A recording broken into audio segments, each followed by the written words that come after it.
Bismillahirrahmanirrahim.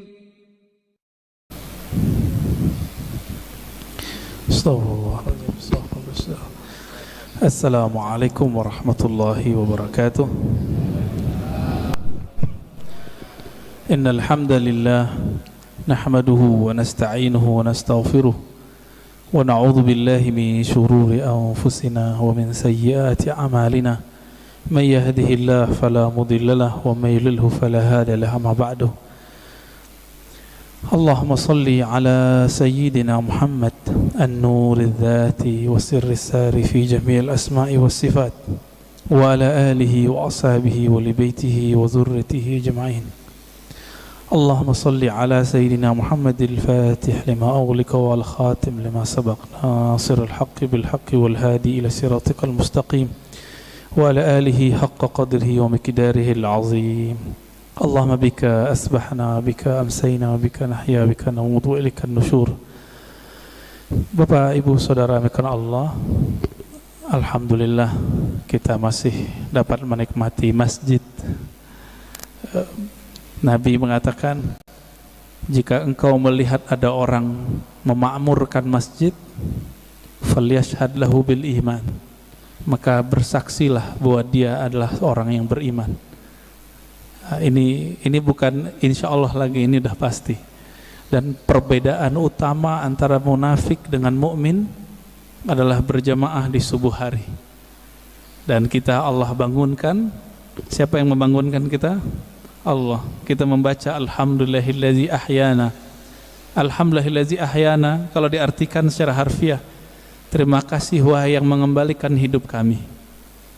Kalau kita nggak dikembalikan Pak hidupnya, ya ada yang mati ya disebut orang COVID kayak jantung apa, itu nama aja.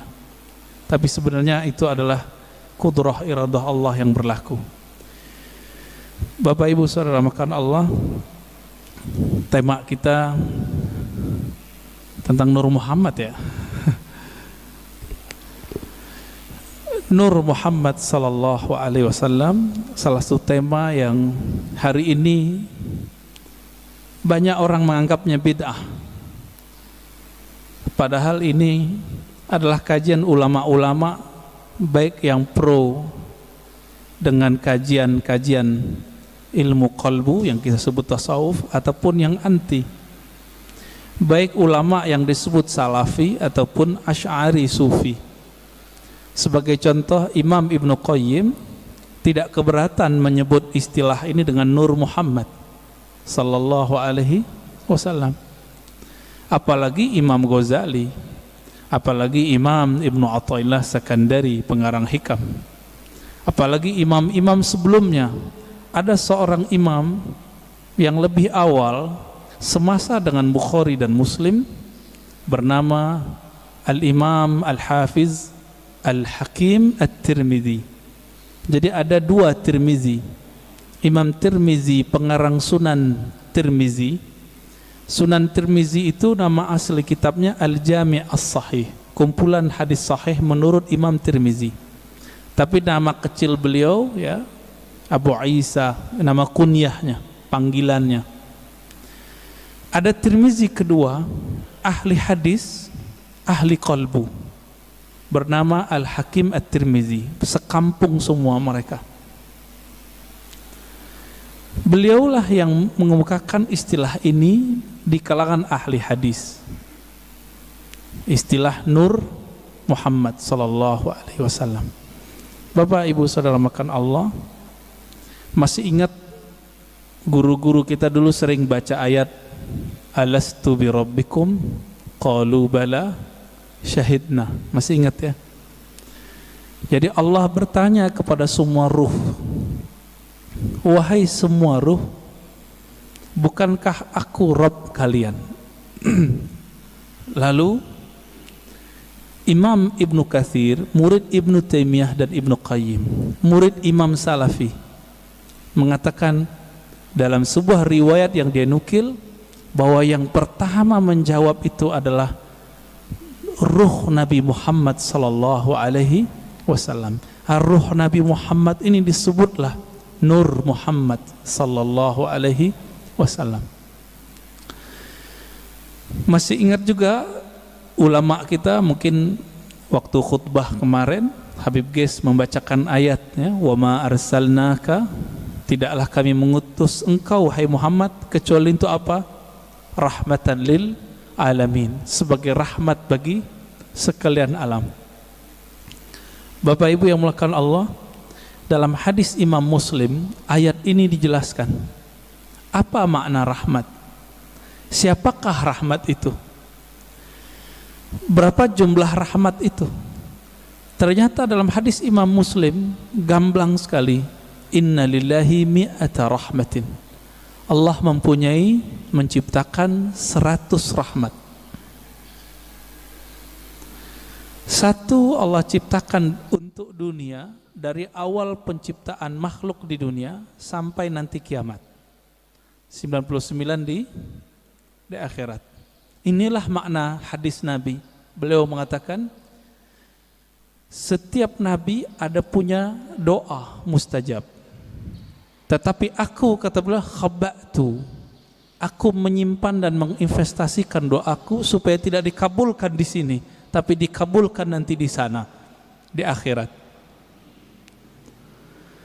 Nabi Muhammad yang disebut rahmat bagi alam semesta, ternyata pancarannya bisa 100. Tadi hadisnya berapa?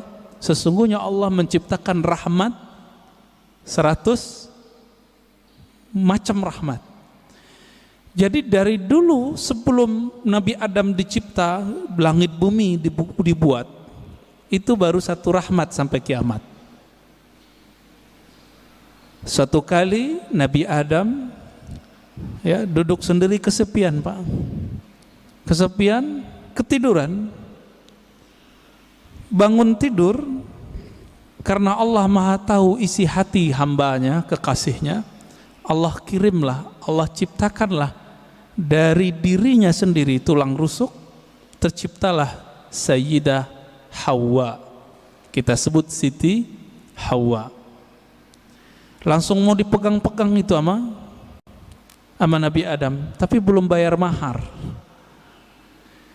Karena itu alam surga, maka di surga yang paling berharga bukan emas,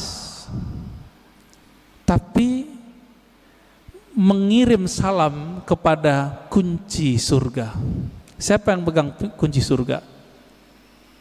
Nabi SAW mengatakan, tidaklah dibuka, la yuftah babul jannah ala ahadin min qabli, tidak pernah dibuka pintu surga kepada siapapun sebelumku, termasuk Nabi Adam. Bahkan sebelum Nabi Adam dicipta, jika belum ada Nabi Muhammad namanya disebut, itu nggak bisa dibuka. Akhirnya Nabi Adam melihat ke atas,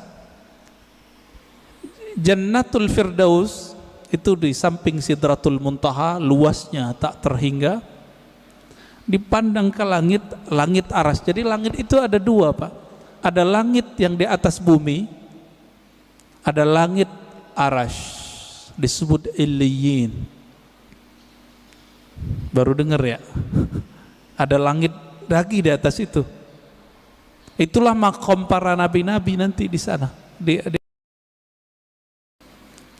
Ketika Nabi Adam memandang ke aras, terlihatlah di singgasana aras itu. Jadi aras itu artinya singgasana, istana.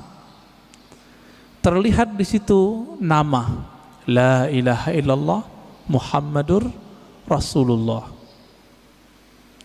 Maka Nabi Adam ketika ditanya oleh Allah, mana maharmu wahai Adam? Beliau bersalawat kepada yang ada namanya, Allahumma salli ala Muhammad, atau di riwayat lain sallallahu ala Ahmad.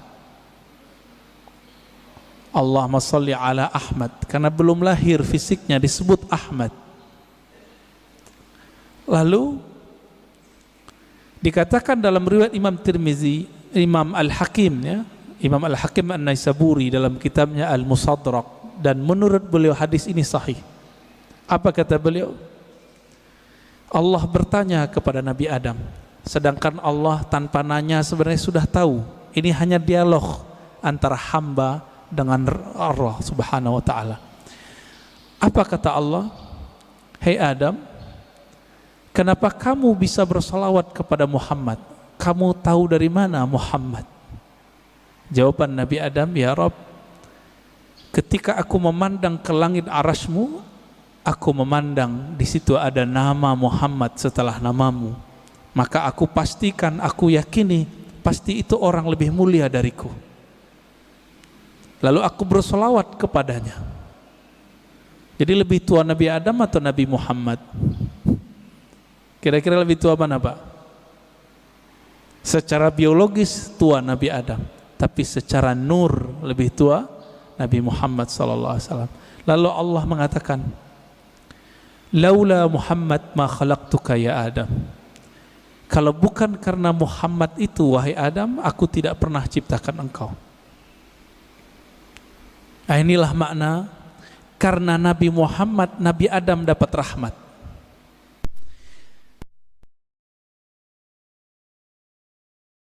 Kalau bukanlah karena sholawat beliau kepada Nabi Muhammad, itu tidak sah pernikahannya dan beliau tidak dibolehkan menyentuh Sayyidatuna Hawa.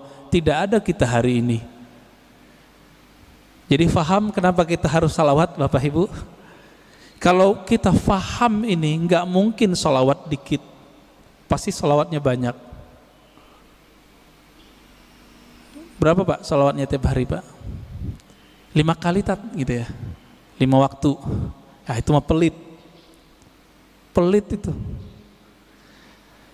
Orang-orang yang nanti paling gampang mengakses rahmatnya Nabi Muhammad SAW, itu orang yang paling banyak bersalawat kepada Nabi SAW. Ya. Jadi Nabi mengatakan orang yang paling dekat kepadaku, aksarukum salatan alayya, yang paling banyak menyampaikan salam dan salawat kepadaku. Itu sebabnya ulama kita, guru-guru kita yang saleh, wali-wali Allah mulia, itu kalau salat tiap hari ada yang 313 minimal. Sallallahu ala Muhammad, sallallahu ala Muhammad. Ada yang 500, ada yang 700, ada yang 1000. Itu bukan pembatasan. Ini mereka mendisiplinkan dirinya sendiri, minimal aku zikir sekian. Ada yang berzikir 10.000, membaca salawat setiap hari. Ada yang setiap nafas naik turunnya adalah salawat kepada Nabi sallallahu alaihi wasallam. Pantas nggak? Justru lebih pantas, lebih banyak dari itu. Kenapa? Darah ini mengalir itu karena ada salawat kepada Nabi Muhammad sallallahu alaihi wasallam. Bahkan kita mundur lagi.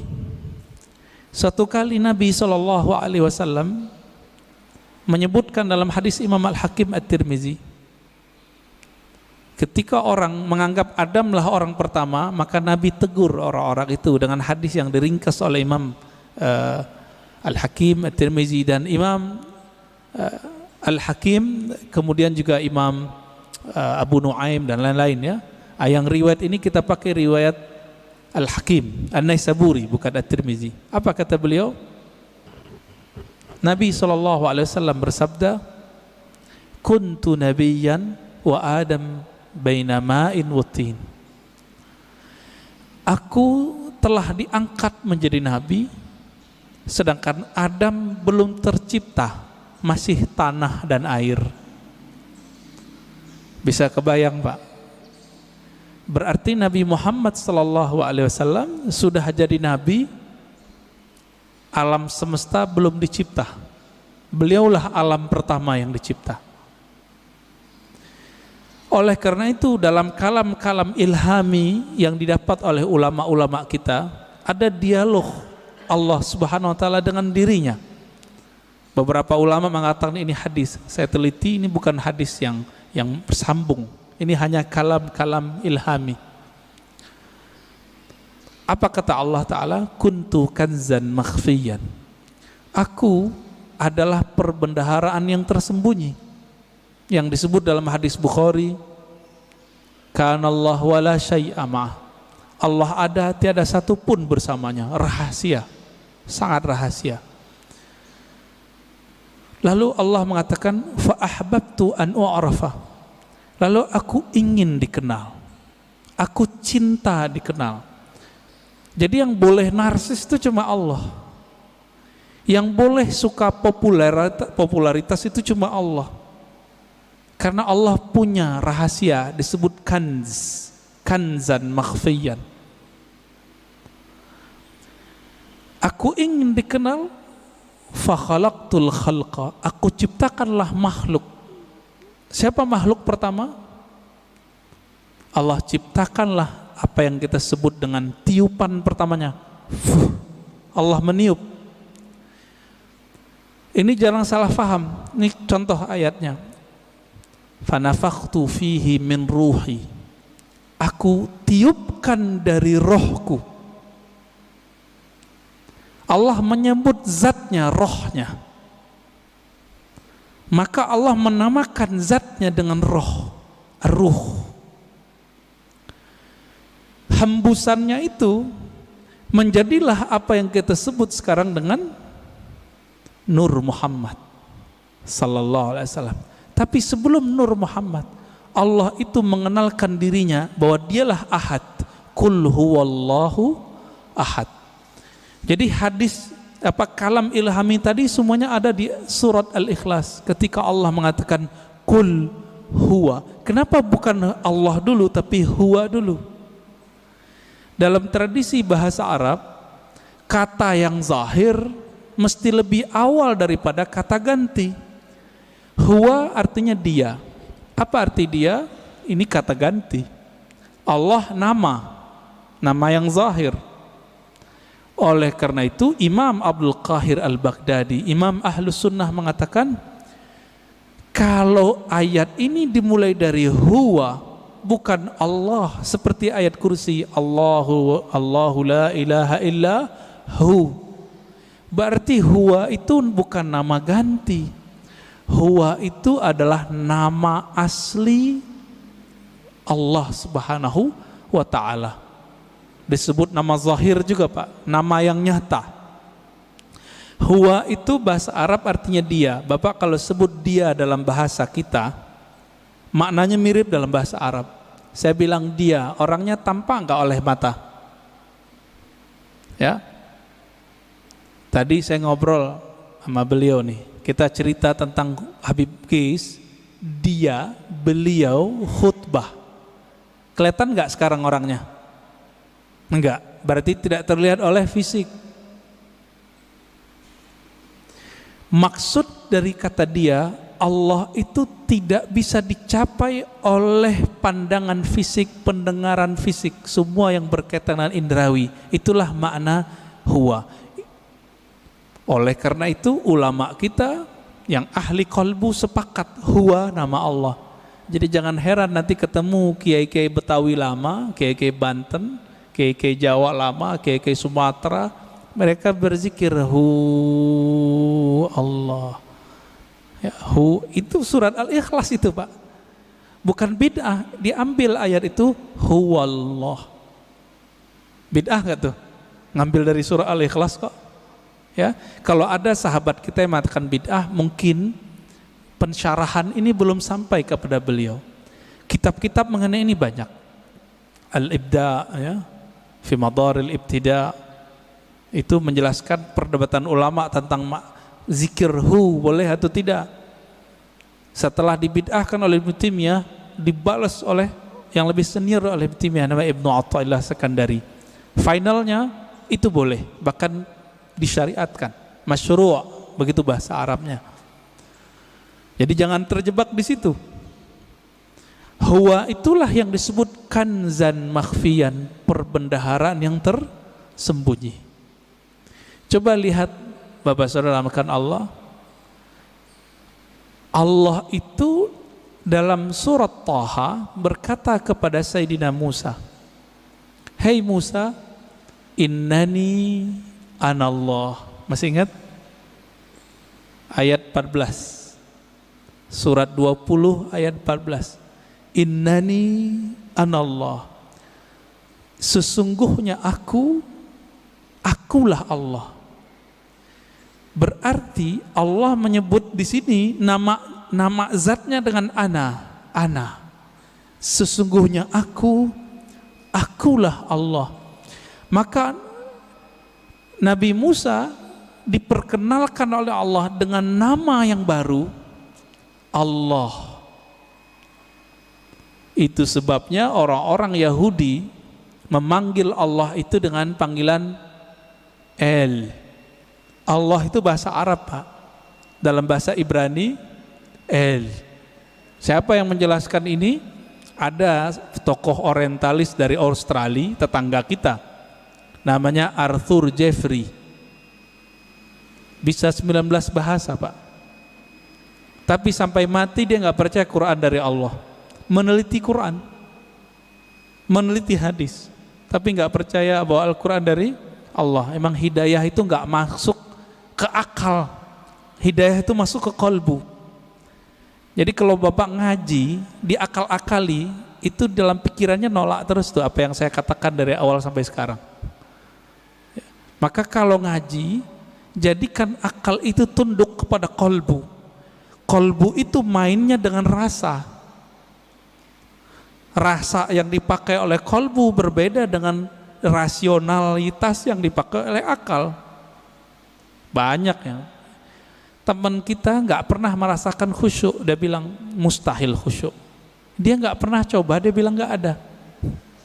Ya, sama kayak orang nggak menikah, nggak tahu nikmatnya malam pertama, dia bilang nggak ada tuh nikmatnya nikah. Mirip-mirip begitulah kira-kira.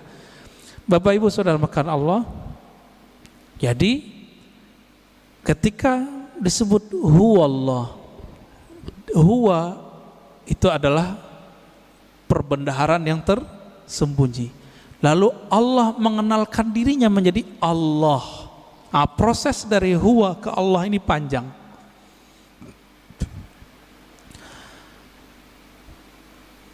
Karena Allah ingin dikenal, maka Allah meniupkan dari ruhnya. Tiupan inilah yang disebut dengan tiupan yang bernama Ahmad. Ya, Ahmad itu cahaya yang terpancar darinya disebut cahaya Nur Muhammad. Begitu ulama kita menjelaskannya. Inti dari Ahmad itu adalah nurnya. Maka sebagaimana disebutkan dalam hadis Imam Bukhari, innallaha yanzuru ila qulubikum. Allah memandang ke sentral jiwamu. Apa sentral jiwamu? Yaitu qalbu. Qalbunya Ahmad adalah Nur Muhammad. Maka Allah pandanglah nur itu. Pernah enggak Bapak Ibu saudara makan Allah, waktu dulu kita sekolah, kita dipelototin oleh guru kita? Keringetan enggak? Keringetan ya? Atau kita baru jatuh cinta dengan seseorang, terus kita dipelototin nama dia, beradu mata, keringat dingin, Pak. Yang pernah jatuh cinta, ya, mau jatuh cinta lagi nggak, Pak? Ya, jatuh cinta tuh enak tapi capek, ya, capek di jantung itu, deg-degan terus, ya. Tapi enak, Pak ya. Kayaknya mau coba lagi nih. Berkeringat. Maka di saat Allah Subhanahu wa taala, sang pemilik ruh, sang peniup,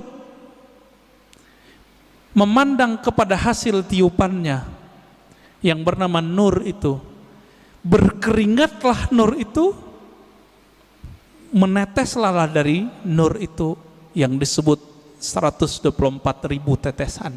Itulah rahasianya, filosofinya, hikmahnya, kenapa jumlah para nabi dan rasul 124.000. Hadis Imam Al-Hakim juga itu. Kok bisa 124.000? Ya ini dalilnya. Dalil rohaninya, dalil zawq qalbiyahnya. Yang Allah pandang apa? Nur Muhammad sallallahu alaihi wasallam. Yang itu yang Nabi Muhammad sallallahu alaihi wasallam mengatakan, kuntu nabiyan, aku sudah diangkat jadi nabi. Sudah dipandang oleh Allah. Itulah kenabian beliau. Inilah yang dikatakan beliau, aku sudah jadi nabi sebelum Nabi Adam. Inilah kata-kata dari Allah SWT tidaklah aku utus engkau Muhammad kecuali rahmat untuk sekalian alam. Alam pertama itulah bernama alam, ya, tetesan itu, alam nur itu. Dan kabar gembiranya Bapak Ibu yang melakukan Allah, saudara, semoga kita termasuk bagian ini ya. 124.000 itu kan semua semua nabi dan rasul.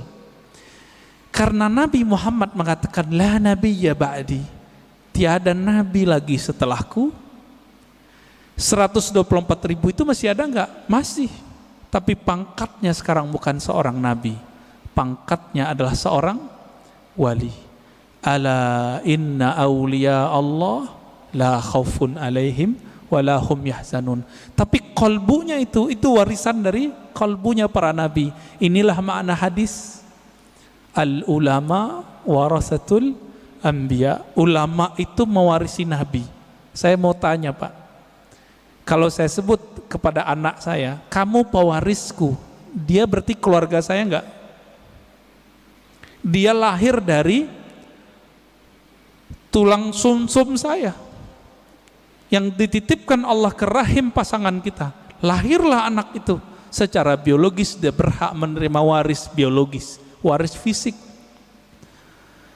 Begitu juga siapa yang kecipratan nur ini, dia disebut pewaris para nabi. Dialah sebenarnya keluarga nabi. Inilah makna hadis Nabi ketika ditanya, bagaimanakah cara salawat kepada engkau hai Muhammad, hai Rasulullah? Apa jawaban Nabi? Qulu Allahumma salli ala Muhammad wa ala ali Muhammad. Katakanlah hai sahabatku, ya Allah sampaikan salam, rindu, sayang, cinta kepada Nabi Muhammad dan keluarga Muhammad. Jadi siapa keluarga Muhammad? Terbagi dua. Ada keluarga nasab, ada keluarga sanad. Siapa keluarga Muhammad sallallahu alaihi wasallam? Dua. Ini kan enggak Habib semua nih. Habib paling Habib guys doang ya Kak. Ya. Habib fulan, ya. Mereka dapat kemuliaan menjadi Habib. Bapak menyesal enggak? Protes enggak kepada Allah? Kok enggak terlahir sebagai Habib? Protes enggak Pak? Enggak boleh protes kita. Ya. Kenapa dia terlahir sebagai Habib, kenapa kita tidak? Itu ada rahasianya di alam tadi. Kenapa hari ini ada orang beriman, ada yang tidak? Itu rahasianya di sana semua. Kenapa orang sekarang ada yang jadi ulama, ada yang menjadi ubaru? Ya, Bapak ini ubaru Pak ulama? Ubaru ya, ubannya baru tumbuh maksudnya. Kenapa? Itu rahasianya di sana semua. Di sana semua Pak. Ketika Allah memandang kepada Ahmad Nur Muhammad ini, yang dipandangkan nurnya. Nur ini kalau menetes ke dalam kalbu kita, makanya orang-orang ini akan rindu kepada Nabi Muhammad sallallahu alaihi wasallam. Akan rindu kepada yang meniupkan roh Nabi Muhammad sallallahu alaihi wasallam. Kerinduan ini yang tak terhingga, ya, nggak ada habis-habisnya itu. Inilah makna dari surat Zariyat, wa ma khalaqtul jinna wal insa illa liya'budun. Biasa orang terjemahkan nggak ada efeknya Pak. Apa terjemahan biasa? Tiadalah aku ciptakan jin dan manusia kecuali untuk menyembahku. Wah, itu mah biasa terjemahannya. Kita terusin. Menyembah itu artinya menjadikan diri kita budaknya, menjadikan diri kita manut kepadanya. Bapak, maukah mengikuti seseorang yang kita nggak kenal dia? Mau nggak? Mau nggak? Nggak mau. Kenapa kita nggak mau? Ya, gue nggak kenal, ngapain ikut kan gitu. Yang saya ikuti, yang saya kenal bahwa dia mempunyai wibawa kepemimpinan, wibawa apa tertentu lah. Kalau nggak kenal, untuk apa? Maka makna liya'budun, tidak aku ciptakan jin dan manusia kecuali untuk menyembahku. Ibnu Abbas, ini saya sering sampaikan, mengatakan ya'budun artinya mengenal aku. Tidaklah aku ciptakan engkau jin dan manusia kecuali untuk mengenal aku. Orang kalau kenal Nabi Muhammad baru mencintai Nabi Muhammad. Orang kalau kenal Rabbu Muhammad, pencipta Nabi Muhammad, baru menyembah Allah Subhanahu wa ta'ala. Kita karena memandang kekasih kita, pasangan kita, kita jatuh cinta kepadanya, lalu kita siap bersamanya, kita siap menghabiskan apa yang kita punya untuknya. Ini nggak kenal Allah, pantas susah tahajud. Nggak kenal Allah, pantas susah baca Quran. Nggak kenal yang nurunin Quran, gimana menikmati surat cinta dari Allah? Setiap Allah mengatakan ya ayyuhallazina amanu, itu panggilan cinta, Pak. Hei orang-orang yang percaya kepadaku, itu panggilan cinta itu. Ini tanya nih bapak-bapak yang dulu belum ketemu handphone, jatuh cinta dulu, kirim surat sama kekasih. Gimana Pak? Surat, baca suratnya gemetar nggak? Gemetar. Ibu-ibu tanya di belakang, dapat surat cinta pertama bisa nangis loh. Disimpan rapi-rapi di lemari. Kalau supaya nggak ketahuan sama orang tua, disimpan ya di bagian tertentu. Nggak bisa juga, kata Ustadz kita, disimpan di hati, Ustadz. Ya, begitu. Kalau kita bisa menghargai surat cinta dari kekasih fisik, kekasih biologis, sedemikian rupa, kenapa tidak bisa menghargai surat cinta ini melebihi itu? Ini kan aneh. Berarti nggak kenal kepada yang mengirim surat cinta. Karena tidak kenal, apa yang terjadi? Kita meremehkan surat itu. Bapak Ibu Saudara makan Allah, ini baru sekelumit kita cerita tentang Nur Muhammad sallallahu alaihi wasallam. Nah, Bapak itu dapat tuh pancarannya, makanya bisa sholat subuh di sini, mau bangun, dapat kepercik Pak. Cuma kepercik bagian keberapa saya nggak tahu. Itu yang ahli Nabi Muhammad dan pewaris Nabi Muhammad yang paling utuh, yang disebut Al-Imam Al-Mahdi. Hanya beliau berdua lah yang mengerti. Ini nih kita pancaran keberapa ini? Kalau emang ada, kalau enggak zombie Pak. Zombie, Bapak tahu zombie? Nah, ini yang disebut khawarij di zaman Rasulullah. Dia sholat sama kita tapi ganasnya bukan main. Ya, beda sama dia kafir. Ya, beda dengan amalannya musyrik. Berpakaian agama, tapi Nabi mengatakan Al-Quran yang dia baca tidak tembus sampai ke dadanya, nggak dapat nur, nggak dapat nur. Maka dulu guru kita mengatakan orang-orang yang nggak dapat nur ini la naura fi wajhi, di wajahnya tidak ada ketenangan. Maka inilah, ini penutup untuk pengantar dari Nur Muhammad sallallahu alaihi wasallam. Nabi berdoa. Dalam hadis Imam Muslim itu dibaca ketika mau berangkat dari masjid, dari rumah ke masjid, atau dibaca saat sujud salat sunat. Allahumma ja'al fi qalbi nura. Ya Allah, tumpahkanlah nurmu ke dalam kalbuku. Wa fi sam'i nura, ke dalam pandanganku. Wa fi pendengaranku, ya, basari, pandanganku. Dagingku, tulangku, darahku, di depanku, di belakangku, kanan kiriku, atasku dan bawahku.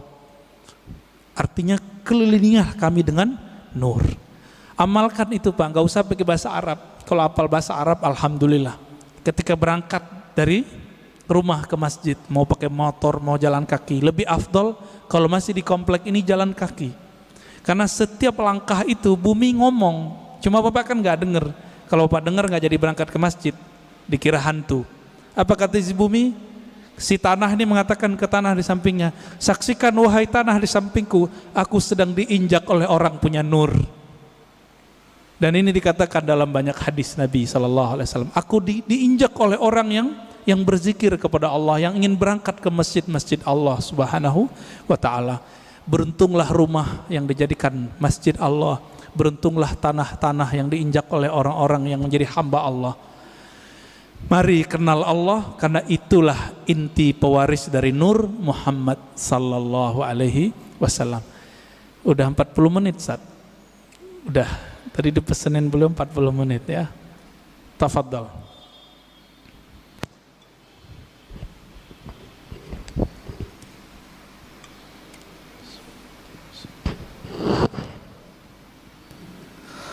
Alhamdulillahirabbil alamin.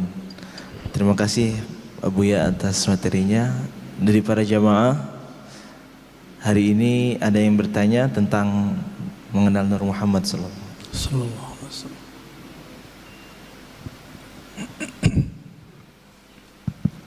Bismillahirrahmanirrahim. Assalamualaikum warahmatullahi wabarakatuh. Waalaikumsalam warahmatullahi wabarakatuh. Makasih Buya. Dalam. Alhamdulillah. Cukup dalam, Ustaz. Alhamdulillah. Ini kajian seperti ini menurut hemat saya jarang, Ustaz ya. Alhamdulillah. Ini juga Ustaz juga, saya barusan bicara sama dia, memang kalau dakwah itu macam-macam, Ustaz ya. Ada penyemangat, nah, macam Buya ini kan dalam nih. Menurut saya ya itu tadi Buya katakan tadi, orang yang suka mengkafir-kafirkan, membid'ahkan itu kan banyak ya. Di sini juga ada, Ustaz. Tuh, korban ya. Di sini ada, Ustaz. Enggak, ini saya hanya nyampaikan. Di sini ada, Ustaz. Yeah. Sebenarnya kalau kalimat kurban, iya juga sih. Iya juga sih, Ustaz. Iya, iya. Cuman tadi yang Buya katakan tadi, apa ya? Ya kita kan sebagai pemeluk agama, kita kan harus menerima aja, Ustaz. Jangan penuh emosi kan. Karena kadang-kadang kalau kita balas lagi kan kurang baik. Iya. Ya apalagi ya, seperti saya kan orang sudah berumur juga, Ustaz ya. Jadi ya cukuplah mengangguk-angguk kepala. Yang penting satu Ibu ya, ilmu yang saya dapatkan itu bertambah terus setiap hari. Pertanyaan saya, Ustaz, Pak Buya, yang saya katakan ini tadi, orang-orang yang suka membid'ahkan itu, tapi saya lihat jarang melihat mengaji, tapi nggak tahu lah ya, mungkin bisa aja dia di Google dan lain sebagainya. Pertanyaan saya ini, orang yang selalu melihat Google itu, dia ambilnya dari si sumbernya dari situ aja. Terus kadang-kadang berargumen di WA. Ya. Ini seperti apa, Bu ya? Ya. Itu aja mungkin. Terima kasih. Assalamualaikum warahmatullahi wabarakatuh. Orang yang tidak berguru langsung kepada ahlinya tidak mendapatkan satu benefit rohani yang disebut dalam hadis Abu Dawud. Apa kata Nabi? Nadrallahu mra'an. Allah beri nadrah. Nadrah ini nama lain dari nawwara. Allah beri cahaya yang memancar di wajah. Nadrallahu mra'an, Allah akan pancarkan cahaya lewat wajah seseorang, sami'a maqalati, yang mau berguru langsung mendengarkan hadisku. Orang Arab dulu kalau menyebut sami'a itu nggak mungkin online, nggak mungkin lewat Google, mesti berguru ke ahlinya. Nggak mungkin. Kenapa? Dulu disebut sama pasti hadir.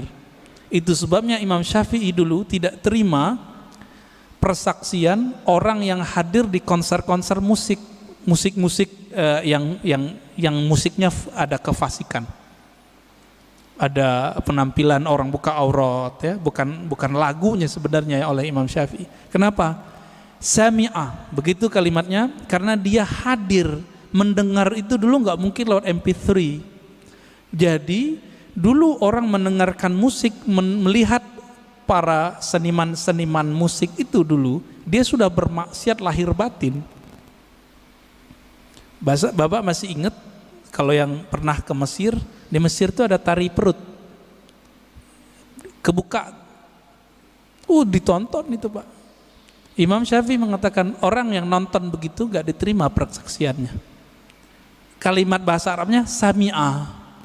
Karena sami'a artinya dulu pasti offline, pasti ketemu langsung, tatap muka. Itu sebabnya juga ya dalam hadis ini orang yang tidak mendengar langsung, nggak ada nur Pak di wajahnya.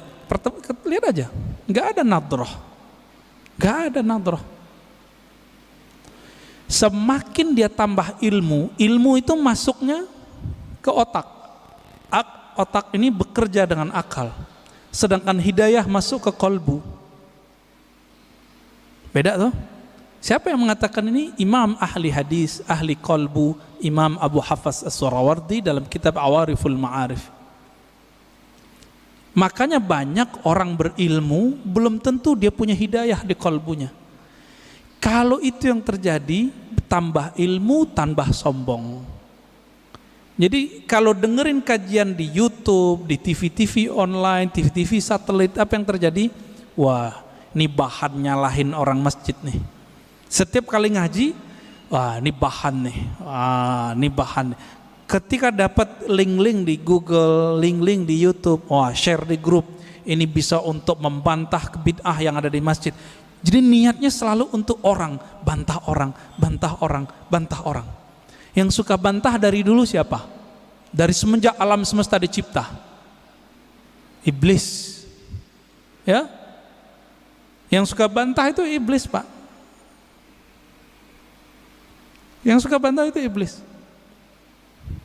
Makanya Nabi SAW mengatakan, ketika ada orang membantah Nabi, i'dil ya Muhammad, ittaqillah ya Muhammad. Muhammad, kamu berbuat adil lah.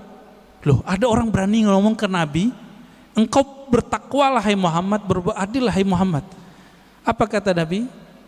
Akan muncul dari orang ini, akan muncul dari kelompok dia, sekelompok orang yang jika baca Quran dan Sunnah, padahal dia lancar baca Quran dan Sunnah, link-linknya lancar Pak, tapi tidak tembus imannya ke dalam kalbunya. Fa idza laqitumuhu faqtuluhum. Wah, ini yang berat ini. Jika engkau bertemu mereka, maka kalimatnya gimana cara terjemahan ini Ustaz? Faqtuluhum, bunuh mereka. Loh, berat. Oh, ternyata ini hadis namanya hadisul qadha. Hadis mahkamah pengadilan. Jika diperintahkan oleh pimpinan negara kita perangi orang itu, kita wajib perangi.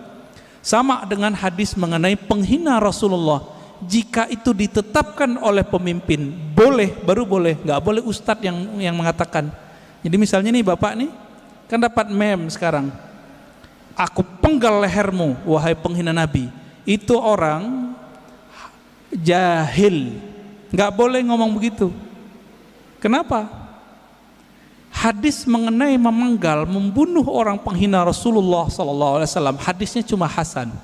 Dan ini bertentangan dengan kisah Nabi waktu di Taif. Nabi dihina, bukan lagi dibuat gambarnya, dihina, dilempar di Taif. Apa kata Nabi? Hancurkan Taif atau selamatkan Taif? Selamatkan ya Allah, semoga keturunan mereka beriman kepadaku. Jibril datang, apa kata Jibril? Ya Muhammad, maukah engkau aku hancurkan negeri Taif? Satu kali tiup, satu kali kibas, habis Taif Pak. Karena Jibril punya sayap, sayapnya dibuka, ketutup langit dan bumi, tinggal dikibas. Tapi Nabi Muhammad bilang apa? Di sini saya tahu, tambah mengenal sosok Nabi Muhammad, ternyata beliau lebih berkualitas tinggi dibandingkan Jibril. Apa kata Nabi Muhammad? La ya Jibril, nggak boleh ya Jibril. Kenapa? Nabi Muhammad itu induk alam semesta. Karena beliaulah Adam ada, alam ini ada. Kalau seorang ibu, maukah anaknya dibunuh? Maukah Pak? Anaknya dibunuh? Nggak mau. Nabi meskipun melihat anak-anak rohaninya ini, pancaran-pancaran dari dirinya ini, belum kenal dia, beliau nggak bilang hancurkan ya Allah, enggak. Itulah orang tua sejati, orang tua rohani Nabi Muhammad SAW. Ya, Jibril nggak sabar Pak, pantas toh Jibril nggak jadi nabi di sini. Ya, udah mulai faham siapa Nabi Muhammad SAW. Maka saya tanya kepada orang yang ingin menggal pembuat karikatur Nabi, ente jangan kira saya tidak emosi. Saya emosi dengan orang yang buat karikatur Nabi. Bahkan yang bilang orang tua Nabi di neraka aja mau saya bunuh. Tapi kita nggak boleh membunuhnya. Kenapa? Seandainya itu ada di depan Nabi, Nabi tidak akan membunuh mereka. Nabi hanya akan mendoakan mereka. Jadi jangan beragama dengan emosi, dengan hawa, dengan syahwat. Beragamalah dengan nur itu. Saya kalau tiap bahas tentang itu Pak, suara naik. Tapi kolbu bilang turunin lagi, turunin lagi. Ada ustadz bilang orang tua Nabi masuk neraka. Waduh, kebakar kita Pak. Apalagi yang keturunan Rasulullah kayak Habib Ges, Habib Lutfi, Habib. Perasaannya gimana Pak? Kakek ente masuk neraka gitu. Anak neraka, cucu neraka. Kira-kira gimana? Nggak punya perasaan mereka itu. Oh, hadisnya sahih. Iya, ini hadis sahih secara sanad, matannya tidak. Ya, ilmu hadis itu bukan hanya ilmu tahu ini sahih tidak sahih, tapi juga ilmu tentang matannya. Ilmu matan hadis, wajib belajar akidah. Maka ciri-ciri orang yang menyimpang dari ahlus sunnah, membaca hadis tidak dengan kaidah akidah ahlus sunnah, fikih ahlus sunnah, dan ilmu tasawuf ahlus sunnah. Menyimpang dari itu, jadinya kayak mereka itu kurang ajar sama Rasulullah Sallallahu Alaihi Wasallam. Gimana Tat? Udah Tat? Baik. Bismillahirrahmanirrahim. Ustaz, kita tanyakan dari akun YouTube An-Nabawi TV Ustaz. Jadi ada yang menyimak sekitar 70 situs yang nyimak streaming ini. Ada yang bertanya, Buya, bagaimana kiat dan syarat supaya kita mendapatkan syafaat Rasulullah Sallallahu Alaihi Wasallam? Terima kasih Buya atas jawabannya. Assalamualaikum warahmatullahi wabarakatuh. Ya, bagaimana kiat mendapat syafaat Nabi Sallallahu Alaihi Wasallam? Nabi itu syafaatnya macam-macam. Ada syafaat spesial, ada syafaat global. Mau yang mana? Spesial atau global? Kalau yang global, pemaksiat aja dapat. Ada di kolbunya cinta Nabi, dapat Pak. Bahkan orang yang mati belum sempat syahadat, di kolbunya ada ingin mengenal Muhammad Sallallahu Alaihi Wasallam. Waktu sekarat Allah selamatkan dia. Allah selamatkan dia.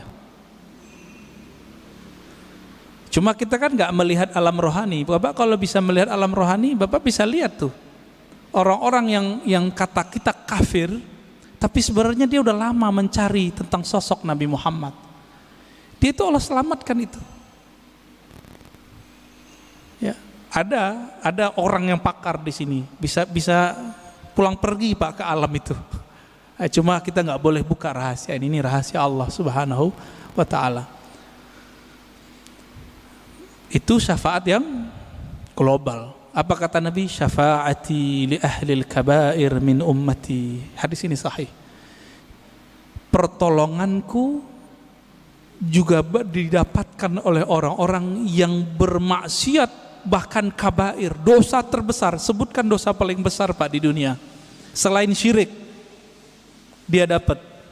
Jadi kalau dosa aja bisa, apalagi cuma beda faham sama kawan, cuma karena beda faham hilang rahmat Allah bagi kita. Ya, langsung jadi ahli nar karena cuma bid'ah.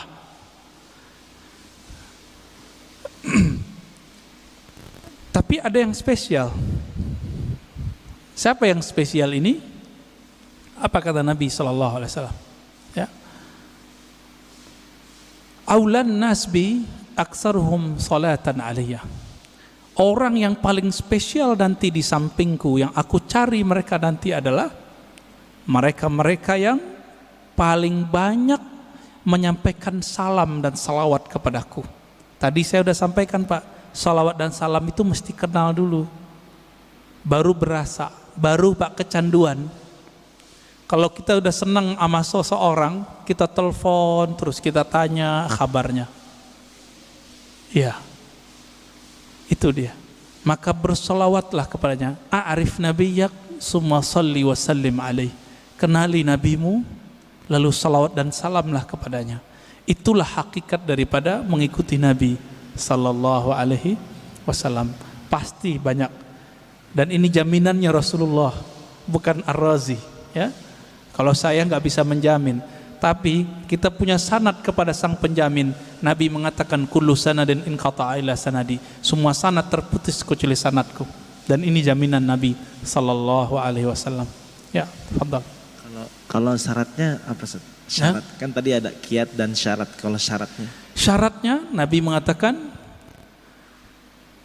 man qala la ilaha illallah khalisan mukhlisan min qalbihi aw nafsihi.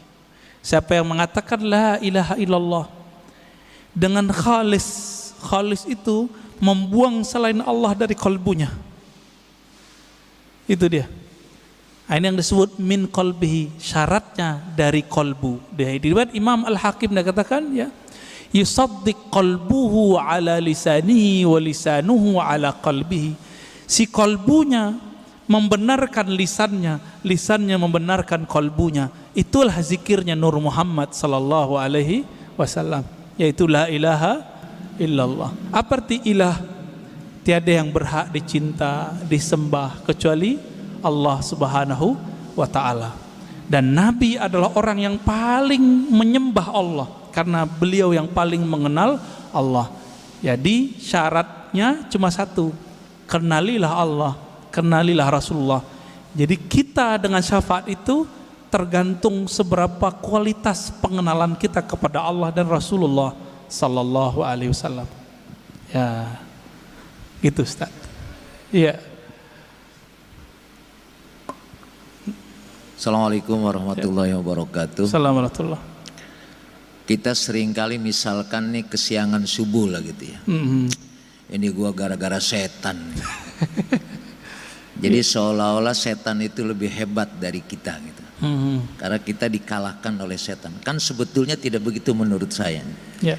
Pertanyaannya adalah sebetulnya nur yang ada pada kita ini dengan kekuatan setan itu seperti apa sebetulnya? Iya. Karena kita seringkali itu nyalahin setan sehingga yang ada nyesel. Kan mestinya ya Allah, kenapa saya tidak bisa bangun subuh? Betul. Artinya dosa apa? Jadi kan lebih manfaat ketimbang nyalahin setan. Karena setan disalahin malah ketawa-ketawa aja, kata setan bukan gua, dasar lu aja, malas kali. Iya. Bagaimana memahami antara tadi kan nur kita ini kan kelasnya kelas mana kita nggak tahu nih. Iya. Cuma seperti apa supaya kita tidak merasakan walaupun misalkan terlambat subuh, yang namanya terlambat kan jarang-jarang, bukan tiap hari gitu kan. Nah bagaimana kita merasakan supaya walaupun terlambat kita nggak merasa sedih lah gitu. Iya, masih ada hiburannya. Syukran. Assalamualaikum pengen warahmatullahi dihibur wabarakatuh. Pak ya. Iya. Terkadang ada orang yang udah bertahun-tahun selalu on time subuh, bahkan in time subuhnya. Terbersit di hatinya, kayaknya di komplek ini aku yang paling beriman, aku yang paling soleh. Allah karena sayang sama orang ini nggak dikembalikan rohnya ketika azan, supaya ketika bangun kesiangan dia mengatakan, ya Allah, ternyata inilah yang dirasakan oleh tetanggaku yang tidak bangun subuh. Berarti alarmku tidak berefek, doa-doaku tidak bekerja. Ini adalah mutlak pemberianmu. Di situ dia bersyukur Pak. Setiap hari besok dia mengatakan, ya Allah tolong bangunkan aku. Jadi ada perasaan harap-harap cemas yang buat dia merasa dirinya merasa hina di hadapan Allah. Inilah makna hadis qudsi, hadis sahih. Apa kata Allah?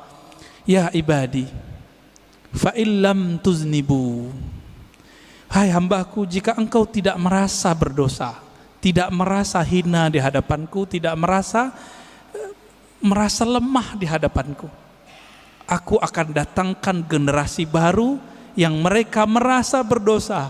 Jadi dosa itu merasa apa enggak itu aja. Banyak orang berdosa apa enggak merasa.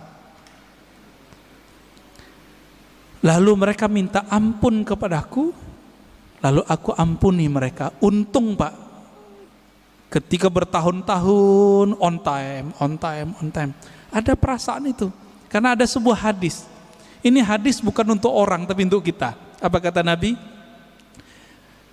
2 solat yang berat bagi orang munafik, yaitu al-isya was subuh, isya dan subuh. Hadis Bukhari. Akhirnya setan bilang, tuh tetanggamu munafik loh. Jadi setan ini jangan salah Pak, setan itu pernah berdebat dengan Allah. Jadi ilmunya tinggi. Ilmunya tinggi. Nggak cukup dengan ilmu-ilmu kita yang standar. Bapak ini misalnya udah jadi kiai, itu setannya punya ilmu di atas kiai itu. Lalu gimana? Kita harus punya perangkat senjata yang bisa menaklukkan itu. Masih ingat kisah Nabi Musa?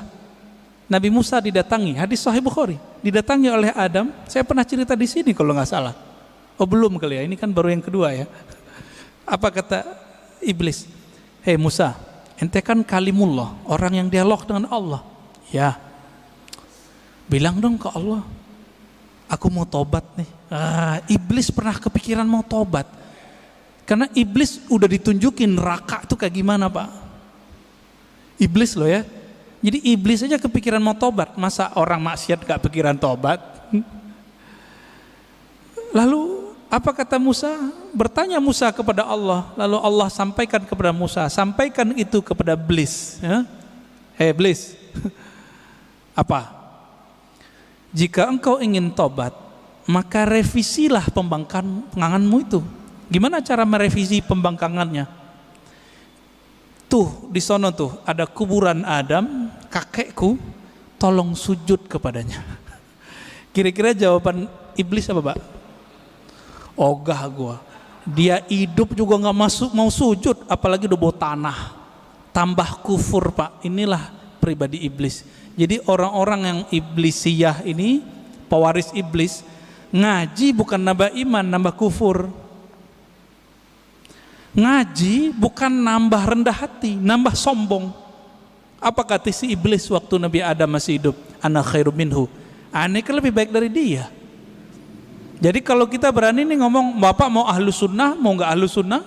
Bapak ini udah ngaku ahlus sunnah, terus merasa lebih baik daripada orang yang nyala-nyalain. Iblis juga itu. Jadi kita nggak boleh merasa itu meskipun kita benar.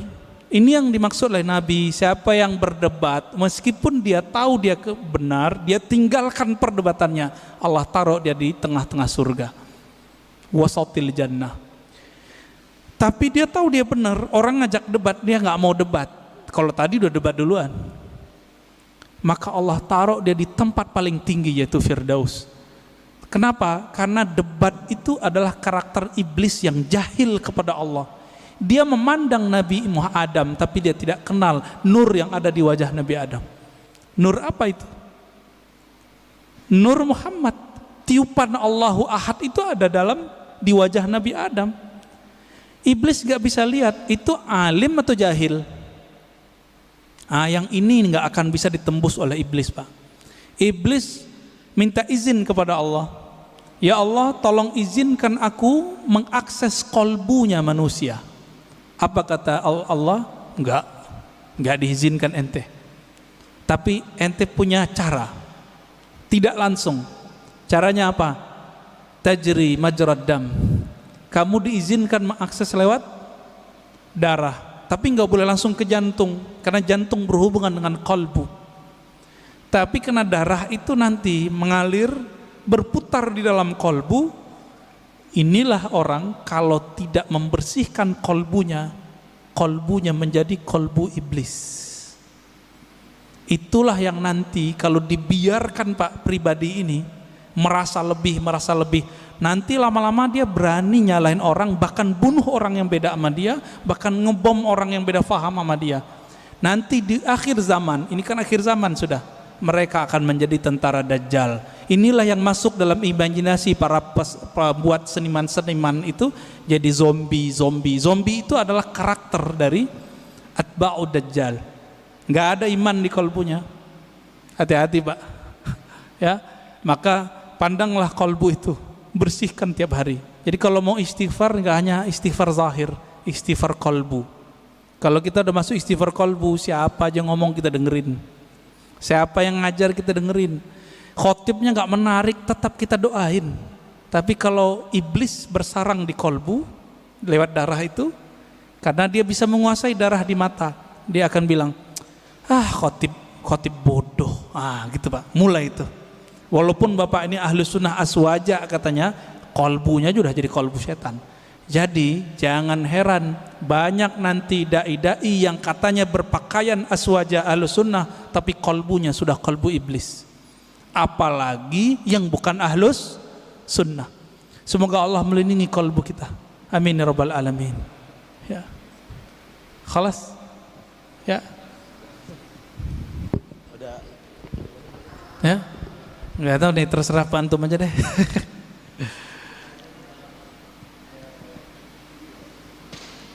Bulan depan aja lagi Pak ya.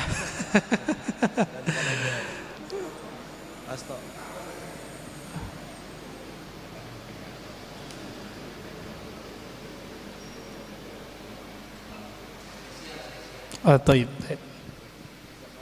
Ini ashabul yamin ini ya. Orang kanan saya Pak. Nanti Bapak harus pindah ke sini Pak.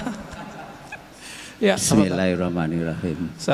Assalamualaikum warahmatullahi wabarakatuh. Assalamualaikum warahmatullahi wabarakatuh. Ini pada waktu awal tadi Pak Ustadz menjelaskan atau mempertanyakan berapa kali sehari berselawat, terus ada orang bilang sekian puluh, terus lalu ya minimal ada yang 300, ada yang 1000, malah ada yang puluhan ribu. Nah, yang menjadi pertanyaan, sebetulnya kalau ada ustadz-ustadz pernah ceramah di sini ya, bahwa Allah itu sebetulnya tidak senang yang berlebih-lebihan. Itu yang pernah saya ingat. Terus yang kedua kali, kalau orang merasa, wah saya kalau selawat bisa sekian puluh ribu, itu kan menimbulkan kesombongan. Padahal sombong itu juga sebetulnya dilarang. Tunggu dulu Pak. Apa? Bapak tahu dari mana orangnya sombong? Lo kan misalkan dia pas kumpul-kumpul, wah misalkan ini apa namanya? Itu namanya suudzon, buruk sangka. Itu nggak boleh. Ya tapi dia kan terus menyombongkan diri. Oh saya kuat sekian. Misalkan kan itu kan menyombongkan diri. Belum tentu. Oh belum tentu. Ya ini kan namanya aja penilaian saya karena itu suudzon namanya. Ya itu kan namanya kan berlebih-lebihan. Enggak.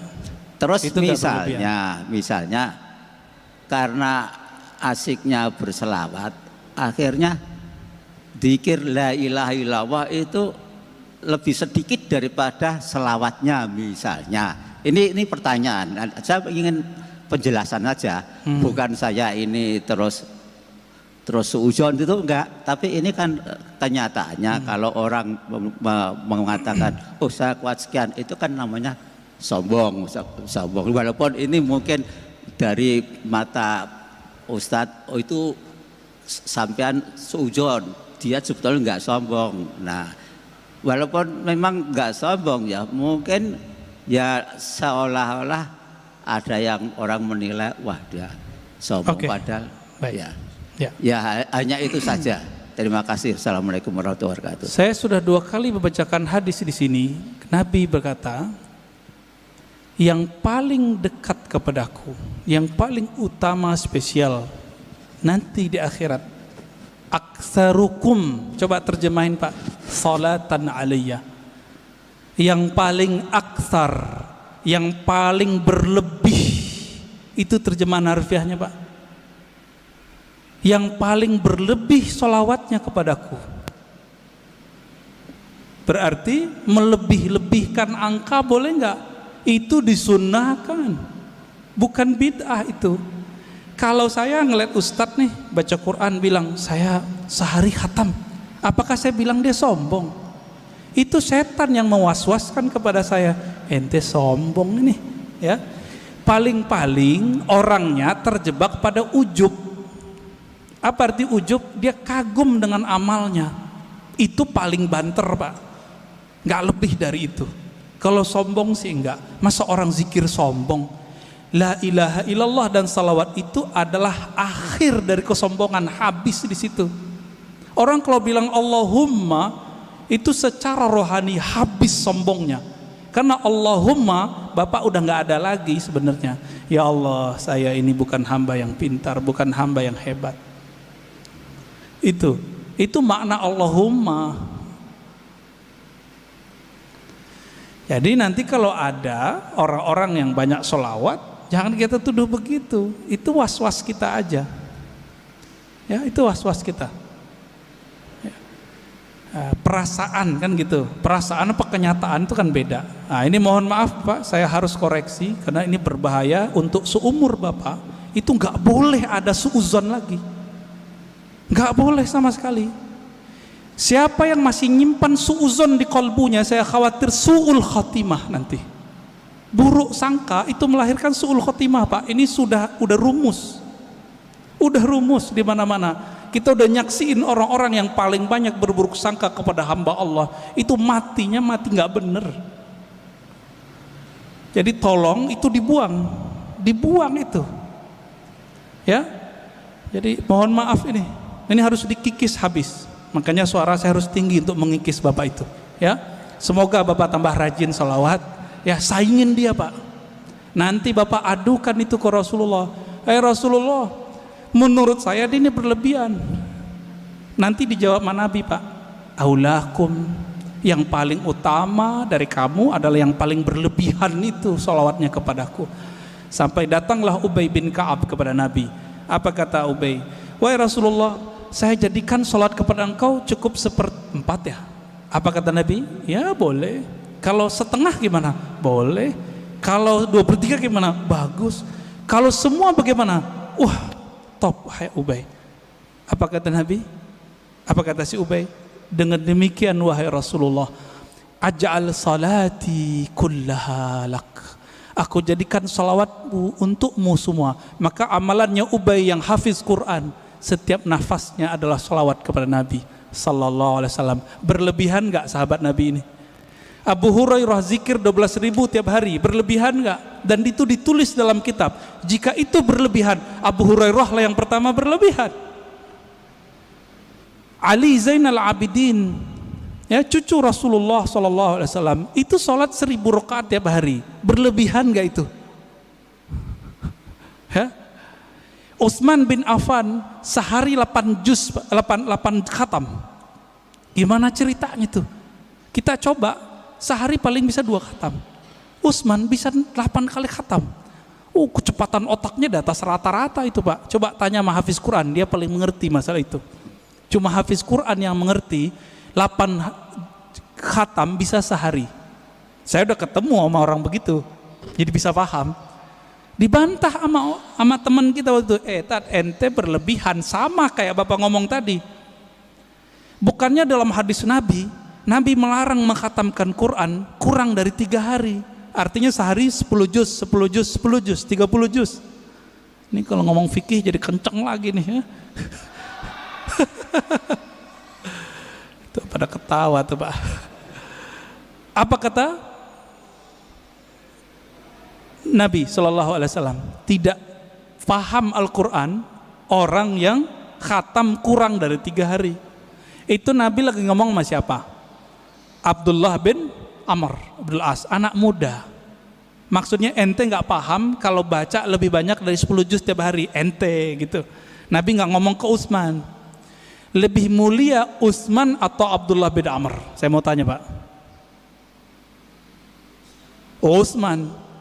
Jadi ketika Nabi ngomong tidak faham Quran, orang yang mengkhatamkan kurang dari 3 hari, itu Nabi berarti nggak ngomong ke Utsman, karena Utsman nggak mungkin pelaku berlebihan, nggak mungkin. Yang berlebihan yang haram itu adalah orang yang berlebihan dalam berdoa dan berlebihan dalam membelanjakan harta, itu yang nggak boleh. 2 itu aja Pak. Adapun salawat, zikir dan Quran, Bapak mau lebih-lebihkan, Allah belum cukup dengan itu. Ya, jadi tolong hati-hati dalam meletakkan persepsi kita, jangan ditaruh itu sebagai standar kebenaran. Mohon maaf teguran saya begini karena saya sayang Bapak. Ya, saya sayang Bapak dan saya nggak mau Bapak mati husnul khotimah.